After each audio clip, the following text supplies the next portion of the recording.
당장 뭘 써야 될지도 모르겠는데 양질의 글을 써라?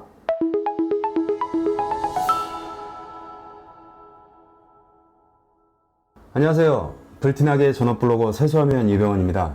블로그 하시면서 많은 분들이 가장 힘들어하는 것 중에 하나, 책상 앞에 앉으면 오늘 대체 뭘 써야 할지 모르겠다, 즉 주제 선정하는 걸 가장 어려워합니다. 그래서 오늘 제가 말씀드릴 내용은 어떤 내용으로 블로그 운영을 해야 하는가, 즉 주제를 정하는 간단하지만 정말 중요한 요령에 대해서 말씀을 드릴 겁니다. 자, 오늘 제 영상 끝까지 보시면 그런 고민이 서서히 사라지다가 나중에는 블로그 글쓰기에 대한 어떤 그런 주제가 정말 많아져서 차고 넘치게 될 겁니다. 시작 전에 구독, 좋아요 꼭 부탁드립니다. 블로그 글쓰기가 어려운 이유, 뚜렷한 내 주제를 정하지 못했다, 요령과 경험이 부족하다. 결론은 스토리텔링 구상력을 키워야 한다. 스토리텔링을 만들어가는, 구상하는 그런 능력을 키워야 한다, 이겁니다. 여러분, C랭크라고 들어보셨죠? 네이버에서 한 2년 전쯤에 검색 고도화를 위해서 새롭게 만들어낸 알고리즘의 이름입니다. 가장 쉽게 말하자면 뚜렷한 너만의 주제를 가지고 글을 써라. 그럼 그 주제에 대해서만큼은 확실히 내가 밀어줄게, 이거예요. 그럼 기왕에 글을 쓰는 거, 내 주제를 네이버에서 정한 그 C랭크 알고리즘에 맞는 주제로 쓰면 당연히 좋겠죠. 자, 보시면 엔터테인먼트, 예술, 생활, 노하우, 쇼핑, 취미, 여가, 여행, 지식, 동향, 크게 총 4개의 카테고리로 분류를 해놨고 그 안에서 또 세부적으로 구분을 해뒀습니다. 그래서 결과적으로 총 31개의 주제를 선정을 했고요. 대놓고 이렇게 우리한테 알려주고 있죠. 자, 그럼 이 31개의 주제 중에서 마음에 드는 거 하나를 고르세요. 그래서 그 주제가 나랑 맞는지, 내가 그 주제에 대한 내용을 꾸준하게 잘 쓸 수 있을지를 먼저 생각해 보세요. 지난 시간에도 말씀드렸지만 블로그 이거 장기전이에요. 내가 좋아하는 거, 내가 꾸준하게 할 수 있는 주제부터 선정을 제대로 잡고 가야지, 아니면 금방 지칠 수밖에 없어요. 자, 그런데 이렇게 접근을 해도 뚜렷한 내 주제를 그래도 찾지 못하겠다, 뭐 이럴 수도 있거든요. 그럴 때는 가장 좋은 방법이 나 자신한테 내가 인터뷰하듯이 질문을 던져보세요. 자, 지금 여러분의 관심사가 뭔가요? 오늘 하루 동안 내가 제일 많이 생각했고 혹은 내가 좋아해서 일부러 시간을 투자를 해서 어떤 거를 했다 라고 하면 그게 가장 좋은 주제가 될 수 있어요. 물론 근데 그게 없을 수도 있거든요. 그럴 때는 내가 하고 있는 일이 뭔지 그거를 먼저 생각을 해보세요. 자, 이 말은 곧 다른 사람보다는 그래도 내가 그 분야에서는 조금이라도 더 알거나 아니면 관심이 조금 더 있어 라고 하는 거를 내 스스로 이끌어내는 겁니다. 답변을요. 자, 예를 들어서 내 직업이 전업주부다. 하루 종일 밥하고 빨래하고 설거지하는 게 어떻게 보면 내 일상이지만 그게 곧 내 일인 거죠. 밥하고 빨래하고 설거지하고. 자, 밥하고부터 먼저 살펴볼게요. 자, 사랑하는 내 새끼 오늘 반찬은 뭐 해줄까?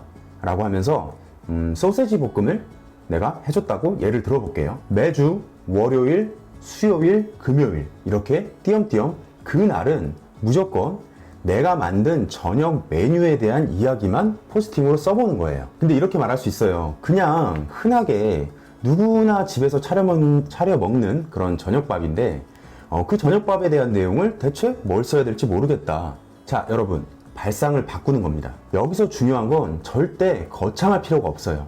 왜? 난 초보 블로거니까 처음부터 뭔가 거창한 그 소시지 레시피를 뭐 어떤 정보성 포스팅으로 그럴싸하게 만들려고 하면 당연히 지칠 수밖에 없어요. 그럼 그게 하루하루 쌓여서 결국은 지치고 결국은 포기하게 되는 거예요. 처음엔 부담 갖지 말고 그냥 막 하세요.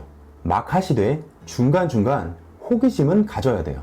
승부욕도 놓치지 않으면 더 좋겠고요. 처음엔 소시지 볶음을 만드는 내 모습을 그냥 부담 없이, 이게 팁이든 아니든 상관없어요. 부담 없이 자연스럽게 흘러가듯이 이야기를 적으세요. 자, 그러다가 하루 딱 날 잡고 이렇게 쓰는 거예요. 자, 백종원 소시지 야채 볶음. 자, 검색해보면 이 키워드에 한 달 조회량을 한번 볼게요. PC는 거의 없는데 모바일의 경우 6,740건, 꽤 많습니다. 이 정도면 하루 평균 220건 정도 검색되는 제법 많은 양이거든요. 자, 여기서 두 가지를 살펴볼게요. 일단 이 키워드의 전체 포스팅 개수를 볼게요. 943건, 1000건이 안 되죠. 이 정도면 적은 겁니다. 자, 그리고 모바일 검색량이 압도적이기 때문에 모바일에서의 검색 결과를 살펴보죠. 소시지, 야채, 볶음. 자, 1위를 보면 방문자 수도 엄청나고 무려 요리 레시피 분야 이달의 블로그죠.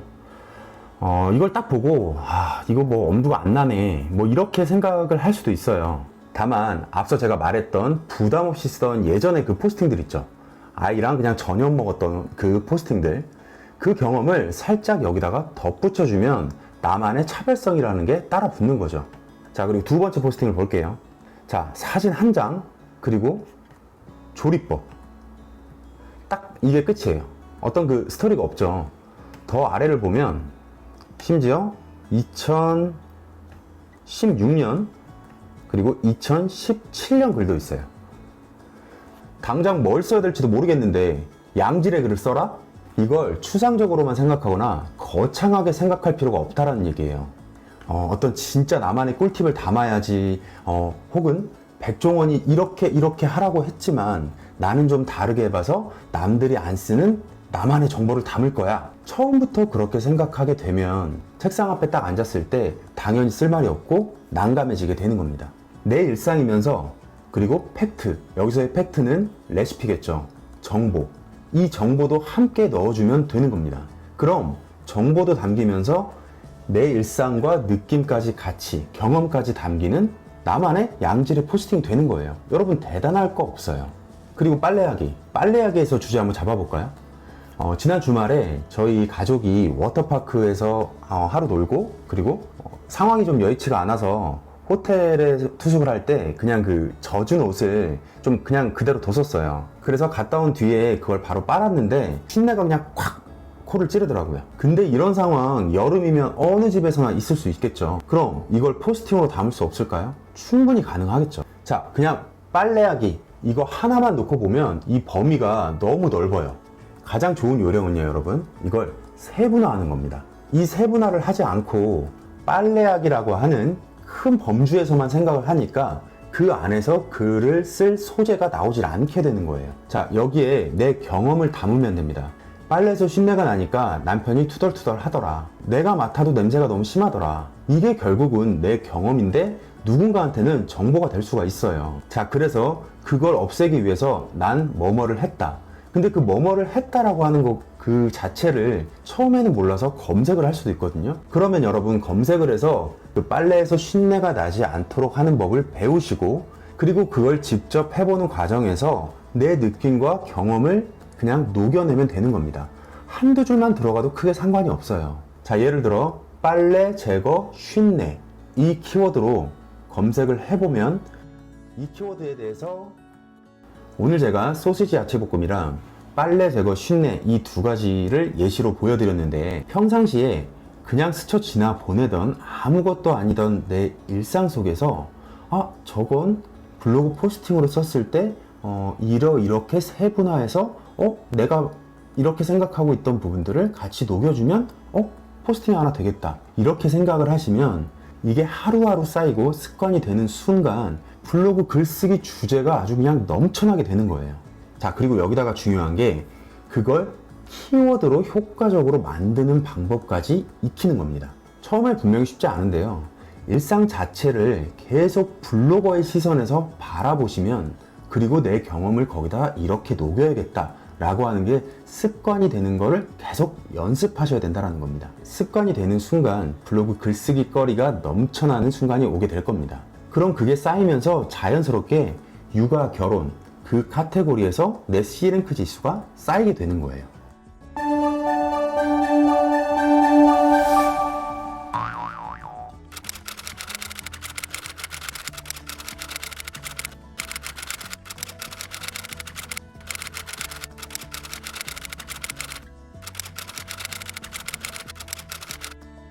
끝까지 시청해 주셔서 감사합니다. 블로그 글쓰기에 대한 오늘 제 이야기 도움이 되셨다면 구독, 좋아요 꼭 부탁드리겠습니다. 감사합니다.